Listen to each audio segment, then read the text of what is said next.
On October 13th, 2012, the biggest esports event at the time took place in Los Angeles. It was considered the Super Bowl of the esports industry. The best teams from around the world gathered at LA Live and the Galen Center, giving it their all and bringing their own stories into the international spotlight. The Season 2 World Championship was defined by its narratives, and today we uncover every single one of them. My name is Kudo, and this is the history of the Season 2 World Championship.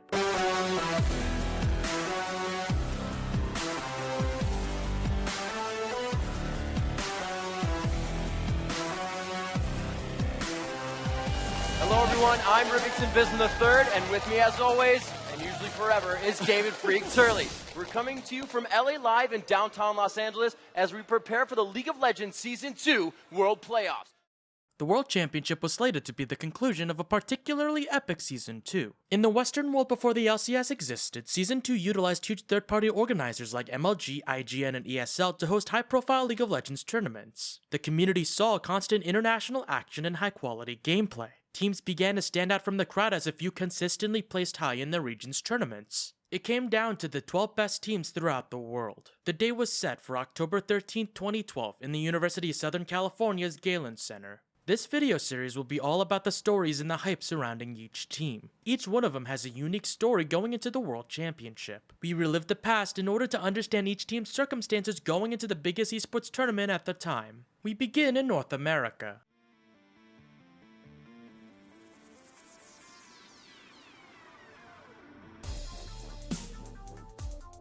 Placing third in the North American qualifiers, CLG Prime had a roller coaster of a season. They started off Season 2 with controversial roster moves, benching longtime support elements, moving Chowster to support role, and acquiring rising AD carry star Doublelift. They also removed Saint Vicious from the lineup, citing communication and leadership issues. Hotshot GG moved to the jungle position and CLG Prime acquired Voyboy in the top lane. Despite the controversial roster move, CLG Prime had a unique advantage over the rest of North America. In 2012, CLG Prime moved their gaming house over to South Korea to participate in both OGN Spring and Summer leagues. While they did not make a significant impact in the league, they still had valuable Korean training.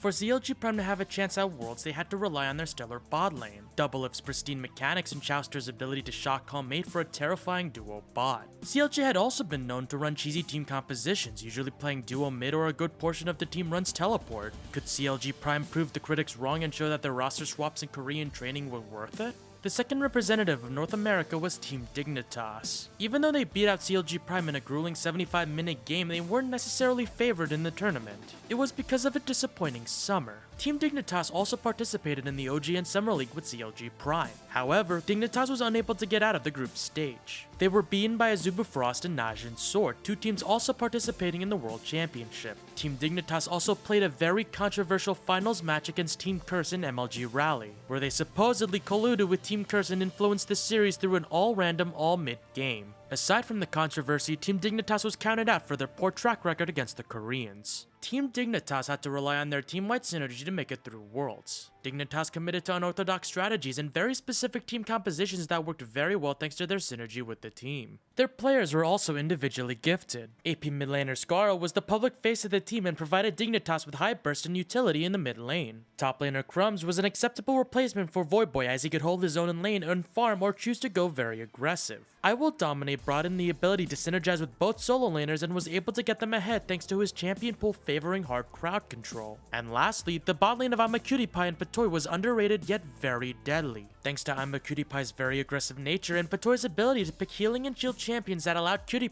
to excel in his playstyle. Team Dignitas wasn't favored in their group, but as long as their strategies remained secret, there was a chance. If the community didn't have faith for CLG Prime or Team Dignitas, North America's best bet to go all the way in Worlds was Team Solo Mid. After acquiring Dyrus, TSM was on record as having the most successful season out of the North American teams with 4 first-place finishes. TSM dominated North America in both competition and popularity. If you define TSM with one word, it would be Baylife. The Baylife attitude essentially meant, I don't care, I do as I please even if it's important. They conveyed this lifestyle all throughout their social media interactions, from their constant stream schedules, vlogs inside their gaming house that they put on YouTube, or how they were interviewed. They resonated with so many people not only because because they were honest about how they were as a team with the Bay Life attitude, but they practically won it all in North America without using any sort of special strategies. They were just a bunch of dudes living the dream of being professional gamers in their gaming house. They shared their lives more than anyone else, and because of this, they were the most popular team in North America.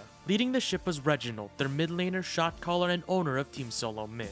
By his side was top laner Dyrus, who was famed for his Singe play and other champions that made him very versatile and deadly, as well as bottom lane duo of Chaox and Xpecial, specializing in the kill lane. With the Odd One's utility-based jungle pull and emphasis in the early game, TSM seemed to have had what it took to best represent North America heading to Worlds. TSM was easily favored out of North America. However, they weren't favored compared to the rest of the Western world. Enter the European teams.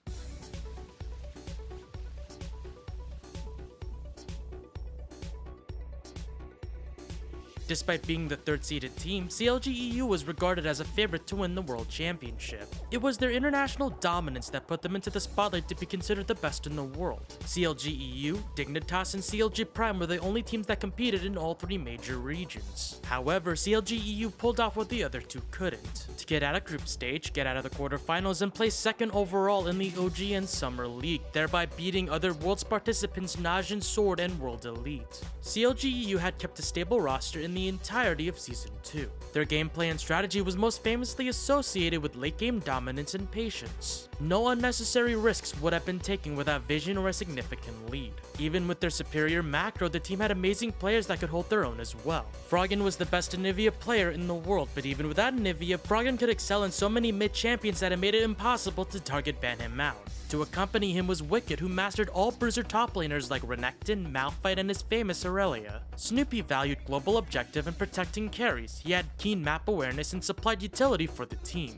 Yellowpete in the bottom lane was described as a cool-mannered individual with exceptional mechanical skill. He had a positive attitude and good communication. He was also able to synergize perfectly with his support Crepo, so long as scumbag Crepo didn't take any of his kills. Even though they were favored in the championship, they were only the third seed.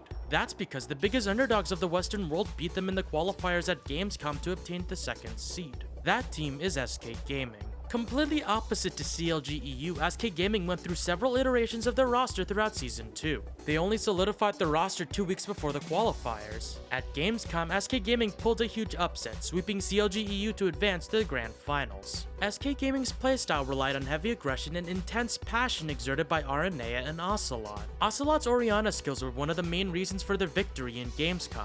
Aranea's ability to counter jungle was noted when he took 3 buffs 2 minutes and 30 seconds in the match. Kevin could pull out unpopular champions like Gameplank with success as demonstrated in Gamescom. While Yellowstar in the AD carry position may have not been recognized as the best mechanically, he contributed a lot in the macro and took over shot calling as the late game progressed. Nif, his support, always possessed a champion with a steroid that can boost Yellowstar's ability to carry. SK Gaming came into Worlds as the underdogs and relied on their emotions and teamwork to prove the doubters wrong. Sitting at the very top and considered the Western world's best chance to win it all, the Moscow 5 ruled all of Europe.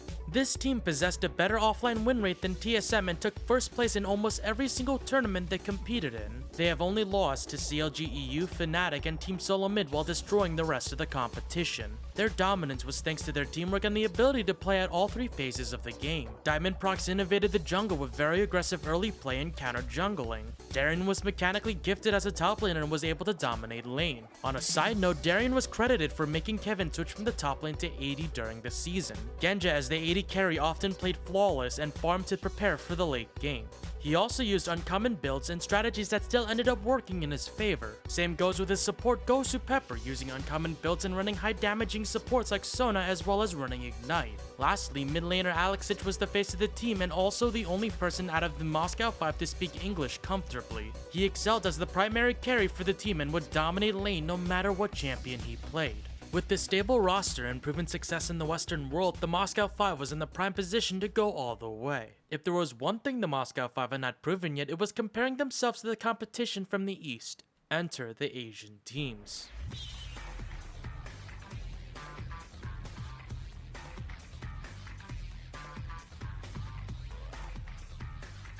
In China, Invictus Gaming came into Worlds as the second seed. For the Western world, they only knew Invictus Gaming for their aggression, and that was all. Due to travel restrictions, Invictus Gaming was unable to compete internationally, but had made a name for themselves in China. Despite being unable to attend offline tournaments, IG still played in online matches before Worlds. In the Nice Game TV's Battle Royale, they were able to beat out CLG Prime, Azubu Frost, and the Taipei Assassins. What IG revealed in these matches was an emphasis on the early game. They would try to win the game during the laning phase through constant pressure and split push. To the community, they were fun to watch, but to the rest of the teams, they'll be bracing for a battle right when the minions spawn. Would Invictus Gaming take home the glory with their strategy of early game aggression? And would the League of Legends team achieve what their Dota 2 counterpart did in TI2 that very same year? In China's first seed, World Elite came into Worlds as one of the more enigmatic teams. Some described them as a Jekyll and Hyde team. They could look really good or god-awful. World Elite rose in notoriety in IEM Guangzhou, taking first place and beating out CLG. However, visa issues prevented them from going to the IEM World Championship. Throughout Season 2, their strong beginnings dwindled. They lost to the Taipei Assassins in Gigabyte Stars War 7.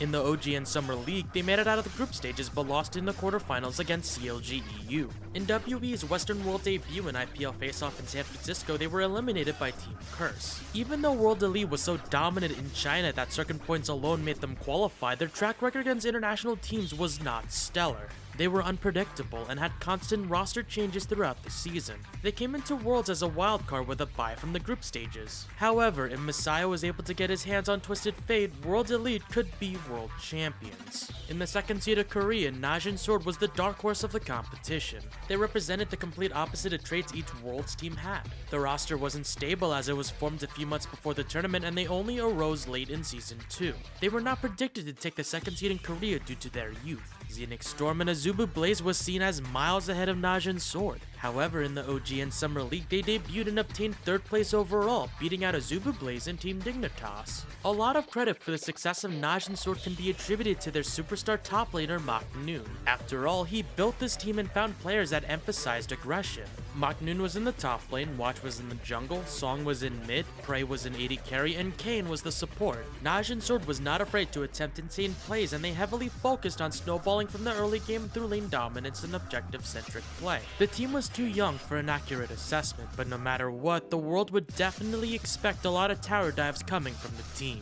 The team noted as the best that Asia had to offer was Azubu Frost. Their dominance has been shown throughout all of Season 2 in Korea. At the beginning of the season, they took first place in the OGN Invitational, the first major Korean tournament to be aired on television. They were also very successful in the OGN Spring League but took second place, losing to sister team Azubu Blaze. In the summer, Azubu Frost took first place overall in a stunning fashion. In the finals, they were pitted against CLG.EU. This West vs East best of 5 was a spectacle. CLG.EU took the first 2 games, but Azubu Frost managed to pull a reverse sweep and win the entire series. Going into Worlds, Azubu Frost was selected via lottery system to be pushed down to the group stage instead of having a bye like the rest of the first seeded teams. However, this may not be the worst case as they were heavily favored to win their group.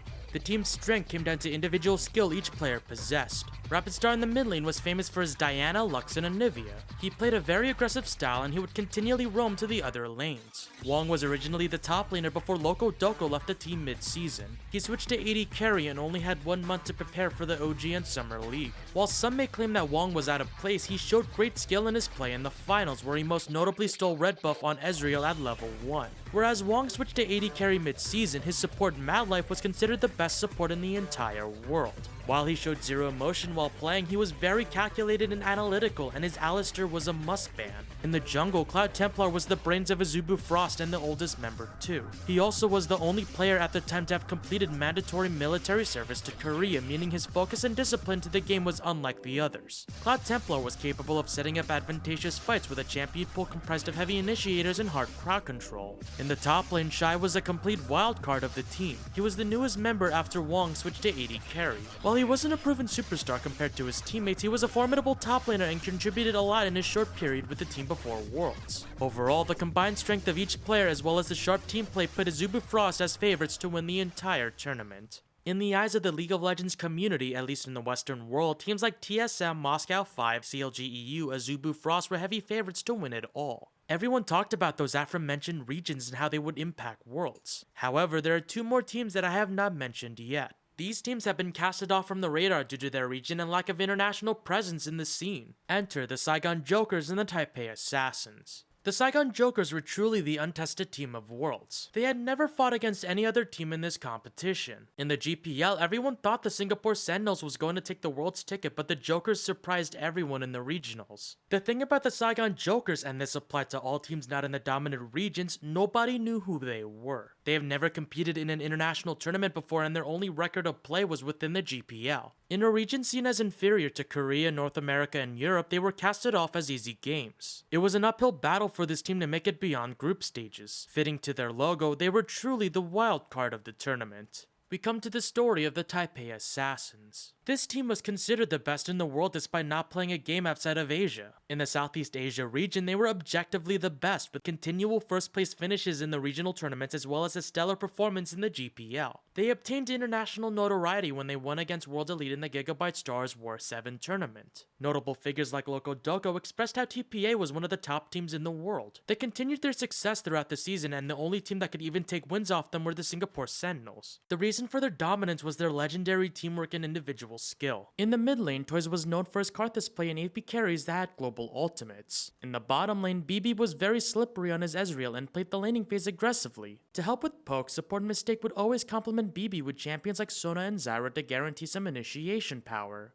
In the top lane, Stanley played safe top laners that can withstand a 1v2 situation. Jungle Little Balls was very scary for his champion pool that possessed many initiators and hard crowd control. The Taipei Assassins obtained their spot in Worlds after defeating Corsair in the regionals. However, despite their incredible dominance in their region, they were still considered relatively unknown and came into Worlds as the underdogs. In offline tournaments, they've only played against World Elite and CLG.EU. While they have triumphed over World Elite, they lost a showcase match against CLG.EU in the Taiwan finals. Mistakes said when TPA bootcamped in Korea, they had an abysmal performance with only 2 wins and 19 losses. 15 of those losses came from Azubu Blaze. Overall, the Taipei Assassins came into Worlds with a dominant record in their region. However, when it came to international competition, their confidence was shaken from their boot camp. Nonetheless, they came into Worlds with a bye from the group stage. While the professionals may praise them and predict them to do well, the Western world's eyes were on the others. In the next part of this series, we will look at all the group stage matches and storylines to see how each of the teams performed. My name is Kudo, and thank you for watching.